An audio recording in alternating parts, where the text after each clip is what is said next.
Bem, senhoras e senhores, meu nome é Victor. Estamos aqui em mais um episódio do Desjorna. Dessa vez, gente, a gente vai falar sobre seleção brasileira, tá? Eu acho até bem interessante porque hoje vai ser o Brasil de fato ele vai jogar, né? Vai ser Brasil e Equador. Vai ser hoje à noite, né? Vai ser sobre as eliminatórias da Copa do Mundo hoje às 10. E eu acho bem legal a gente chegar aqui e abordar, né? A gente falar um pouquinho sobre a seleção brasileira, o que a gente pode esperar, enfim. É claro que tem um tema em específico, né? Claramente a gente vai falar sobre a seleção, só que o tema é a seleção brasileira hoje, atualmente com o Dorival, ou com qualquer técnico também, pouco importa. Ela tem que apostar na velha guarda ou na juventude? O que seria melhor? Ou um misto dos dois? E eu já rapidamente aqui vou responder. Claro, um misto dos dois, né? A gente vai desenrolar um pouquinho mais sobre o episódio, né? Mais pra frente aí. Enfim, espero que vocês gostem. Deixa o like, se inscreva no canal e é isso. Gente, é... o Brasil hoje, o principal jogador hoje da seleção brasileira é o Vini Júnior. Isso é inegável, inegável. Se a gente for pegar o único brasileiro de fato que tem reais chances de ganhar a bola de ouro é o Vini Júnior. É o Vini Júnior. E da mesma forma, assim, a gente pode falar também. Tem outro brasileiro hoje que você vai falar assim, nossa senhora, esse cara é tão absurdo de futebol comparado ao Vini Júnior. Não tem. Não tem, né? E isso eu digo não só, claro, eu não vou falar qualidade, mas eu digo no jogador em si, no caso, da forma que ele pode ser promissor futuramente e pode agregar na seleção, mas também no quesito dificuldade. Pô, o Vini Júnior joga na La Liga, joga no Real Madrid, né? Ele pega times pesados, querendo ou não, pega finais de Champions, até mundial de clubes, enfim. Não é fácil, a verdade é essa, não é fácil. Então, justamente por isso que eu falo sem sombra de dúvidas, cara, que o principal jogador da seleção brasileira hoje é o Vini Júnior. Isso é inegável. Não tem como negar isso.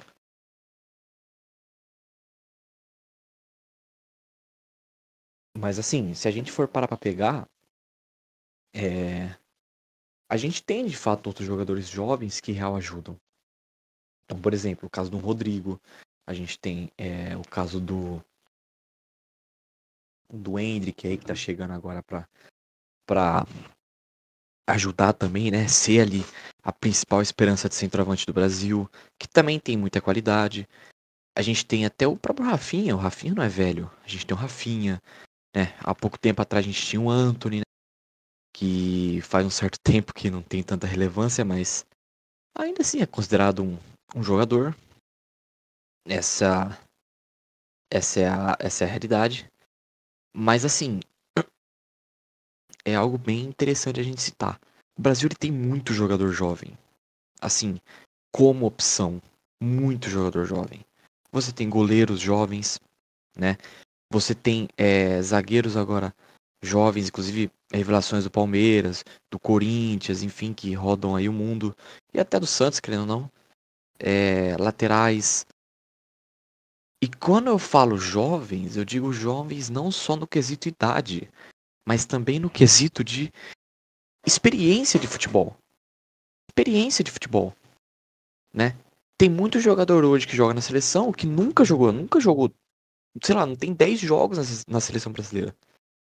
Então, assim, é legal, digamos que é interessante você ver que existe esse lado jovem, existe esse lado de, pô, vamos pensar daqui uns anos, quem que vai estar no auge, assim, vai ser esses cara, vai ser esses moleque aí, né? Isso é o que eu falo que com certeza é bem interessante, tá? Da mesma forma que o Brasil também tem muito jogador velho e experiente, né? Muito jogador velho e experiente. A gente tem, por exemplo, o Marquinhos, o Danilo, o Alexandro, de certa forma, o Paquetá. né? Você tem até o Arana, de certa forma, pode ser considerado, o Alisson. São jogadores mais rodados, jogadores mais experientes, jogadores que, de certa forma, também agregam, né? Eu acredito que não dá pra você montar um time só com a molecada, da mesma forma que você não dá pra montar um time só com cara velho. Tipo, não vai ter físico pra aguentar, não vai ter porte físico pra aguentar. Eles não vão ter a capacidade física de realizar um contra-ataque rápido, né? Coisa que acaba sendo muito necessária no futebol atual. Então, a verdade é que o Brasil ele deveria, em um modelo ideal, apostar num misto. E é o que tá fazendo. É o que tá fazendo. Você pode parar pra olhar aqui. Pô, a maior quantidade ali, você vê, é engraçado até. Você tem na defesa os mais velhos e indo pra frente, meio campo e ataque, começa a vir a juventude, né? Até literalmente do goleiro velho até o centroavante novo. Eu acho que isso é legal, eu acho que isso é interessante. Porém, assim, eu acredito que o quê? O que falta é qualidade. Eu acredito nisso, né? Não basta só você, ser jovem põe pra jogar. Não, tem que ser bom. Tem que ser chato pro adversário. Tem que ser chato pro adversário. E aí entra a minha crítica. Eu não vejo esse time do Brasil sendo chato. Eu não consigo ver. Eu não consigo ver. Não consigo ver, né? A gente não vê o Endrick do Palmeiras. Não, não, vamos falar a verdade aqui. Todos os amistosos que teve, você não vê o Endrick do Palmeiras. É como se o Palmeiras desse uma liberdade inacreditável pro Endrick ir lá e fazer o que ele quer. Só que isso não funciona na seleção brasileira. O Endrick ele fica tímido na seleção brasileira. E realmente é um problema que eu já citei em outros episódios e eu volto a citar. É falta de entrosamento. É falta de entrosamento. É como se os jogadores jogassem com medo. É como se o Brasil entrasse contra. E eu não falo, cara, eu não falo que é contra a Argentina, contra a Alemanha, contra a França. O Brasil ele entra com medo contra qualquer seleção. Qualquer seleção. É um joguinho ou outro que você vê que os caras tá legal. Lembra muito até o Santos de Carille. Os caras entram com medo. Medo, medo. Tem um elenco melhor. Inclusive até melhor, dependendo de outras seleções, como por exemplo a própria Itália. Seleções gigantescas, né? Tem um elenco melhor, mas a Holanda também, o Brasil tem uma seleção melhor que a Holanda, melhor que a Bélgica. Eu falo isso na moral, na moral. Cara, você vai falar que não? Pega os titular, pega o banco. Você tem muito mais jogador bom. Você vai falar o quê? Que o Hazard não dá medo? Pelo amor de Deus, né? Você entendeu? Então, assim, o Brasil, o que falta mesmo de fato, é essa confiança. É essa confiança. Então, se eu fosse falar, eu falaria que em um time ideal, o Brasil teria que usar um misto. Usar metade velho e metade novo. Não dá pra você ter um time completamente polarizado pra um lado, porque, querendo ou não, vai faltar. A velha guarda ajuda muito, cara. A velha guarda ajuda. Traz experiência. E eu não canso de me falar do Santos. Meu irmão, o Santos 21 quase caiu só usando o moleque. O Santos agora 24 chegou na final do Paulista, foi vice e ainda ganhou o jogo de ida porque trouxe só idoso. Porque trouxe Gil, Aderlan, Juliano, Schmidt, de certa forma, o Furt, Otero, Casares. Só velho, bigode, só velho.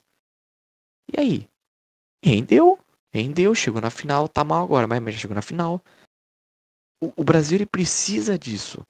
E aí que vem a minha crítica. Vamos falar a verdade aqui? Vamos falar a verdade aqui? Na defesa, como já tinha falado agora há pouco. Quem que é esse cara experiente? Alisson, Danilo, Marquinhos. É só. O Arana ele é experiente, mas não é tanto assim que nem eles. São esses três. Aí você passa pro meio.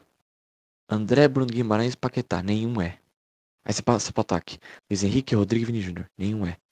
E aí você fala, mano, não tem uma certa falta de experiência do meio campo pra frente.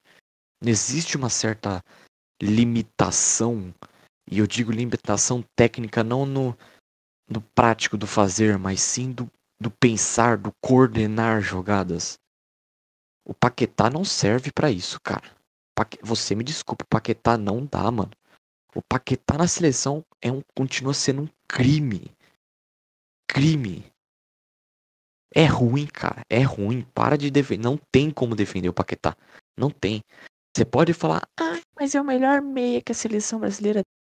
Meu irmão, põe qualquer uma, né? Mas põe um ganso lá, idoso, que eu consigo confiar mais como meio-campista do que o Paquetá, cara. Você me desculpa, eu sou hater mesmo do Paquetá, mano. Não gosto, cara. Não gosto. E. E aí vamos lá. E a gente, claro, é justo a gente falar. Bruno Guimarães. O que o Bruno faz também? Mano, você entendeu? É, eu não consigo. É essa, claro, né? Vamos contextualizar.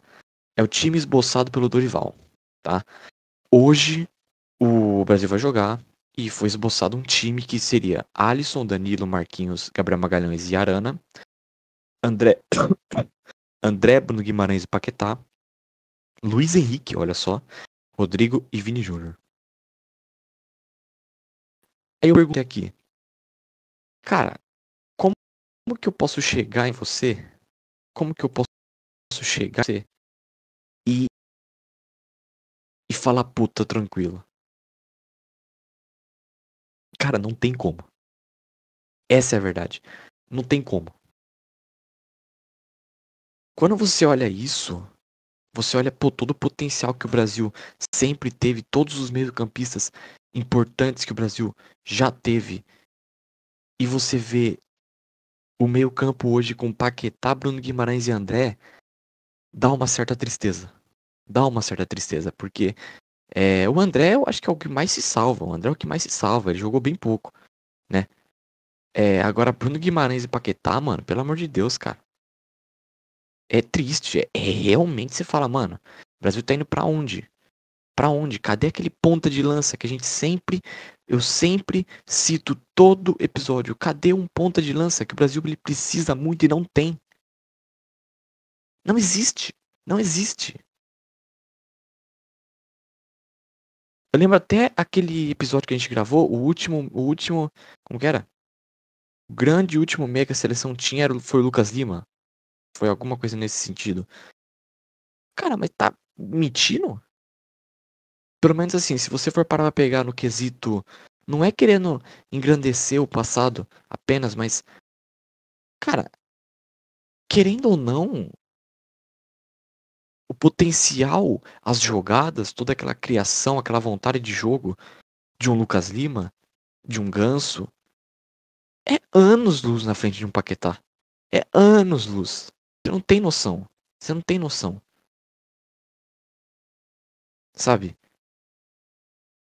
É incomparável. É incomparável. É claro que eu não tô falando pro Dorival ir lá e escalar um Lucas Lima, que tá no esporte, escalar um Ganso, que tá no Fluminense, caindo. Não é isso. Eu tô dizendo que essa insistência no Paquetá, que entra técnico, sai técnico e não faz ele jogar, é um erro. É um erro. O moleque põe qualquer um. Mete, sei lá, Joelinton, mano, mas não põe o Paquetá, mano. Sabe? Paquetá deixa segundo tempo. Segundo tempo, vai lá, testa ele lá, é isso. Mas não tem condições. Não tem condições. O Bruno Guimarães é outro, já teve um monte de oportunidade e não fez nada, cara. Não fez nada. O último primeiro volante mesmo, brabo, claro que o primeiro volante aqui é o André, mas o último primeiro volante que o Brasil teve foi o Casimiro, que agora tá gordo. Nem pensa, mas nem pensa em escalar o Casimiro, nem pensa. Mas vocês estão vendo como que o Brasil ele tá ultrapassado? Ele parou? Me fala um jogador hoje da seleção brasileira que você fala, nossa, eu confio, tirando o Vini Júnior. Cara, você não tem. Eu, como santista, eu não confio no Rodrigo. Eu falo isso com a maior tranquilidade do mundo. Porque eu não sou babador de jogador, não. Que veio da minha base, não. Eu não confio no futebol do Rodrigo. Quero dizer, depende, claro, do sentido.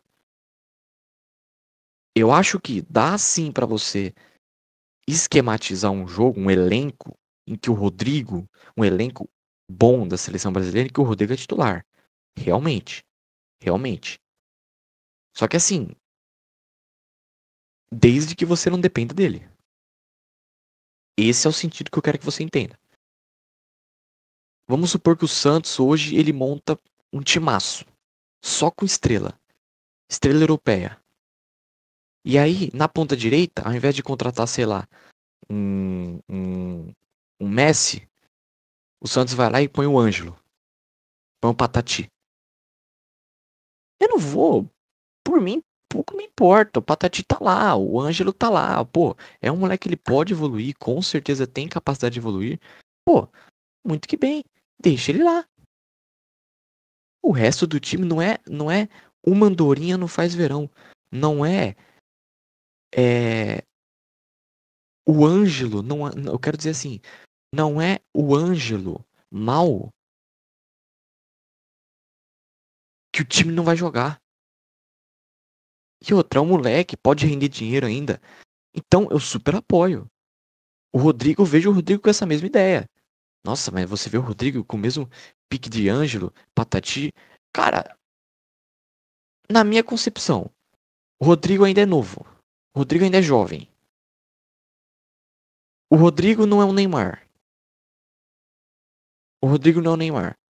Mas ele também não é um Pedrinho da vida do Corinthians. Não, ele é melhor, tem qualidade.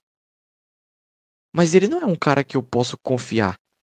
No sentido de que, nossa, mano, olha, vamos hoje contra o Equador? Não, porque tem um Rodrigo, tá tranquilo. Não. Ele é um a mais, ele é um a mais lá. Confio mais nele que no Paquetá? Confio. Confio. Montaria um elenco novo com ele. Sim. Só que pra mim, ele não é o exemplo de atacante. E pra mim, ele não deveria usar 10. Ponto. Falo isso na maior tranquilidade do mundo. Não deveria usar 10. Ainda mais que é bem interessante falar, né? Que Pelé com a 10, Neymar com a 10, Rodrigo com a 10. A água da Vila é diferente. Essa é a verdade. Mas eu não confio. Sabe quem que foi escalado hoje? No lugar do Endrick? Luiz Henrique. Parabéns, Dorival. Isso eu apoio. Isso eu concordo. Cara, o Luiz Henrique, ele tem uma qualidade absurda. Eu lembro dele na época do Flu. E agora ele no Botafogo, ele tá jogando demais também. Mano, o Luiz Henrique, ele é chato. O Luiz Henrique, ele é chato. Ele é chato. A gente sabe muito bem que o Endrick, ele tem o drible. Ele tem o drible, né? Ele é um Marcos Leonardo melhorado. Agora ele tá começando a pegar massa, ficar mais gordinho. Essa é a minha preocupação. Tá lembrando muito o Marcos Leonardo. Mas o, o Luiz Henrique ele é diferente. Ele é magrinho, alto, dribla. É isso. É uma característica diferente da do Endrick. O Endrick também dribla, de fato. De fato. Mas o Luiz Henrique ele é mais ativo, ele é mais incisivo, ofensivo, né? Enfim. É... E aí vivemos, no caso, essa incógnita, né? E aí, quem que vai ajudar? A verdade, cara, é que a impressão que eu tenho, a sincera impressão que eu tenho é, cara, me fala um jogador do Brasil hoje, tirando o Vini, tirando o Vini Júnior e o Rodrigo. Me fala um jogador do Brasil hoje que ele é insubstituível. Insubstituível. E olha que eu falo que dependendo até o Rodrigo dá pra você substituir, hein? Mas enfim. Me falar um jogador que ele é insubstituível. O quê? Não existe. Não existe. Cara, o Alisson, eu toda vez que o Brasil joga, eu falo, mano, não é pra botar o Alisson, cara. De novo o Alisson titular. Todo jogo eu falo isso. O Danilo é um morto. É um morto. O Marquinhos não joga desde 2020. Gabriel Magalhães, não fede nem cheira, né? O Arana deveria estar rendendo, performando muito melhor. O André jogou bem pouco, não tem muito como a gente falar. E as que jogou, eu acho que ele foi bem. Bruno Guimarães fraquíssimo. Paquetá, fraquíssimo. Não tem. Você pode parar, não tem. Um que você fala, não, esse cara é. Eu acho que seria muito interessante. Seria muito interessante se a seleção. É claro, né? A gente tá falando aqui, gente, de eliminatórias. São os jogos que vão definir. E o Brasil não tá bem.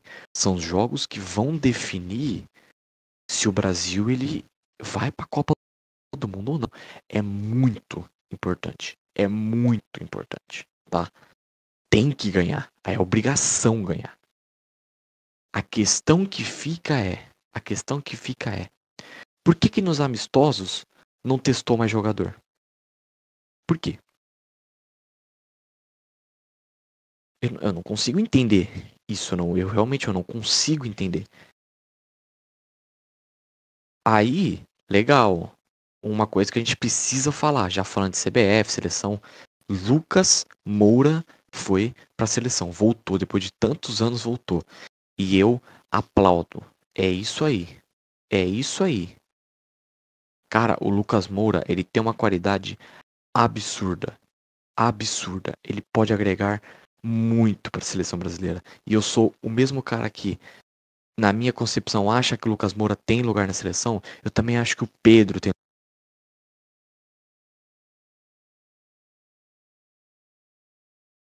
Eu também acho que o Pedro tem lugar na seleção. Eu também acho que o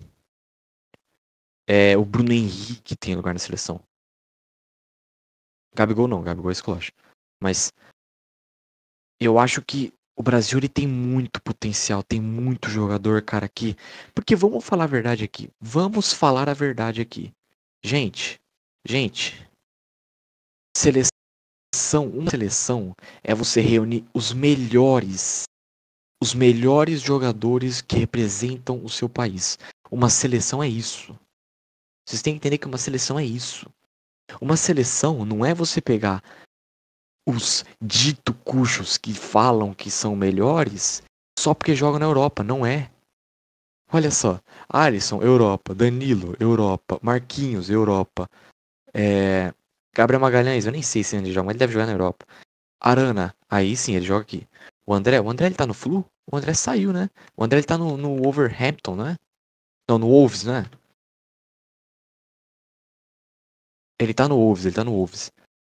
Europa. Bruno Guimarães, Europa. Paquetá, Europa. Luiz Henrique, aí sim, Brasil. Rodrigo, Europa. Vini Júnior, Europa. Cara, como que virou esse monopólio europeu dentro da seleção brasileira, sabe? Tipo, eu quero dizer que assim, é legal, tal, se você for seguir pela lógica, claro que a dificuldade e como que o futebol ele é atualizado, cada tempo que passa ele é atualizado. Só que o futebol europeu ele é muito mais, digamos que, complicado, difícil de se entender do que o futebol brasileiro. Essa é a verdade. O futebol brasileiro acaba sendo uma certa bagunça. Legal, eu entendo isso, sabe? Quero dizer que assim, existe, claro, toda aquela questão cultural de que, pô, o cara tá aqui no Brasil, o cara vai pra Europa. Obviamente ele já se torna 1000 vezes melhor do que o cara que joga aqui no Brasil. Eu entendo que existe essa questão cultural. E muitas vezes é verdade de fato. Mas essa hegemonia não pode acontecer na seleção, cara. Não pode. Se você tem jogador que é qualificado aqui, você tem que chamar o jogador que é qualificado aqui. E ponto. E ponto. Pouco me importa. Pouco me importa se ele joga no Pereirinha FC. Se o cara tá metendo gol todo jogo, contra Flamengo, contra Atlético Mineiro, contra Palmeiras, ele tem que ter chance, pelo menos uma oportunidade. Uma oportunidade ele tem que ter. Você entendeu? Cara, gente, eu vou fazer o básico aqui. Campeonato Brasileiro. Campeonato Brasileiro. Artilharia. Artilharia do Campeonato Brasileiro 2024. Pedro com 11 gols. Pedro com 11 gols. Aí a gente pega aqui. Vamos pegar aqui do primeiro até o quinto, tá? Vamos ser justos aqui. Primeiro, Pedro. Segundo, Lucero, do Fortaleza. A gente tem Em segundo também empatado o Estevão, junto com o Vegete também, né? É justo a gente falar. A gente vai ter em quinto o Hulk. É que aqui tem vários quintos, né? Mas enfim, eu vou pegar mais por cima. Não. Vamos falar aqui até o São Paulo aqui, ó. Até o São Paulo. Ou seja, você tem Pedro, Lucero, Estevão, Vegete, Hulk, Pita, Flaco Lopes, Elinho e Luciano. Meu irmão, vamos pegar os brasileiros aqui. Pedro, Estevão, Hulk e Elinho. O Pita não tem muito como falar, não. O Pita é jogador de Série B mesmo. Mas, mano, Elinho. O que Elinho não vai pra seleção brasileira? Não tem uma oportunidade. Um amistoso você ir lá e você dá uma chance pra ele. Hulk, não, Hulk tá velho. Por que que... Ah, mesmo assim. Mano, pra reserva, mano. Pra reserva, velho. Segundo tempo. Segundo tempo. O Estevão tem que ter mais oportunidade, né? Eu sei que o Pedro tá machucado, eu entendo. Mas vocês estão vendo que tem muito jogador aqui com potencial. Tem muito jogador. E por que que não, esses caras não são chamados? Cara, até o próprio Luciano. Não, o Luciano. Não, o Luciano eu acho demais. O Luciano, ele teve, não oportunidade, mas era pra ele ter ido e ele não foi. E aí eu critico. Na época era pra ele ter ido. Hoje eu acho que ele não é tão qualificado pra seleção mesmo, não. Mas o Luciano, ele deveria ter tido mais oportunidade indo pra seleção. Na época, no auge mesmo. No auge mesmo. Ele deveria. Sabe, você apoiar só o cara que vem de fora, meu irmão, você tá dependendo de Richarlison, sabe? Em que momento você tá dependendo de Paquetá desses caras? Então, como que você vai confiar? Pô, por que que você não pode dar uma chance pra um brasileiro, né? E eu justamente entrando no assunto do tema do vídeo, por que que existe digamos que esse etarismo dentro da seleção brasileira? Ah, velho não pode ir. Por quê? Por quê? O que que faz você entender que velho não vai render? Cara, você pode ter certeza de uma coisa. Você pode ter certeza de uma coisa. Você pode falar o que for do Hulk, mas o cara tem muito número na carreira e ele é um projeto de centroavante que a seleção tinha junto com o Fred, que também era. Até vai com o próprio Gabigol também. Pena que o Gabigol não rendeu tanto na seleção brasileira, mas a verdade é, pô, por que que esses caras não têm chance? Mais chance, sabe? Eu quero dizer assim, a gente sabe, vamos falar a verdade aqui, gente. A gente sabe muito bem. A gente sabe muito bem. Se tivesse hoje, o técnico que for, se tivesse, assim, três jogadores para escolher de centroavante, aí tivesse lá, Richarlison, Endrick ou Pedro. Os caras iam colocar o Richarlison. E em segundo, o Endrick. Mas por que não o Pedro? Porque essa é a verdade. Por que não o Pedro? Eu não tô te pedindo. Eu não tô te pedindo pra você todo jogo colocar. Eu tô te pedindo pra você dar uma chance. O Pedro chance. Não tinha chance. O cara não tinha uma partida titular de fato pra você testar ele. Cara, o Pedro é um absurdo de jogador. Vocês têm noção disso? O Pedro é um absurdo. E por que que ele não tem oportunidade? Enfim, é complicado. Mas enfim, voltando ao assunto do vídeo. É aquilo que eu falo, cara. A seleção brasileira, ela tem que parar com esse preconceito, né? De que, os velhos não servem. Cara, eu acho muito legal o Lucas Moura aí. Eu super apoio. E eu confio muito mais no Lucas Moura do que no Antony pra segundo tempo. Muito mais. Sabe? Eu falo que seria muito interessante ver, por exemplo, eu não sei se o Lucas Moura faz o outro lado. Eu acredito que sim. Pô, você vê um Lucas Moura e um Estevão. Um em cada lado, assim. Um representando cada força paulista. Mano, o Rony teve oportunidade, velho. Por que que o Bruno Henrique não pode ter, mano? O Bruno Henrique é outro que eu falo que, mano, tá lesionado também, mas é um absurdo de jogador, cara. Joga muito. Tem que ter oportunidade pra esses caras. O futebol brasileiro, ele tem que ser mais valorizado. É complicado, cara, é complicado. A gente sabe muito bem que, infelizmente, a CBF é uma máfia, né? Todo mundo que controla lá dentro não pensa na seleção, mas sim no que vai dar dinheiro pra eles e pros empresários envolvidos, no sentido de que eu vou chamar tal jogador porque vai me render mais dinheiro, mas não porque ele é melhor. Ele não precisa ser necessariamente melhor, desde que ele pague mais. Empresário. A gente sabe, a gente já tem essa noção, né? Só que a gente, como torcedor, fica de mãos atadas. O que a gente vai ver é o Brasil não classificar, ficar fora da Copa do Mundo pela primeira vez na história, e é isso. Então, é complicado, é muito complicado, tá? Vamos ver como vai ser esse jogo de hoje, né? Eu vou gravar aí, o próximo episódio vai ser sobre o Vitor Roque e Endrick, né, que seriam... o Vitor Roque é outro, por que não tem oportunidade? Enfim, eu vou gravar o próximo episódio, vai ser justamente sobre eles dois, e aí fiquem ligados aí pra gente ter uma noção maior de quem são esses dois e de que forma que eles podem também agregar na seleção brasileira futuramente. É isso, gente. Muito obrigado. Deixem um like, se inscrevam no canal. E é isso. Valeu? Tamo junto.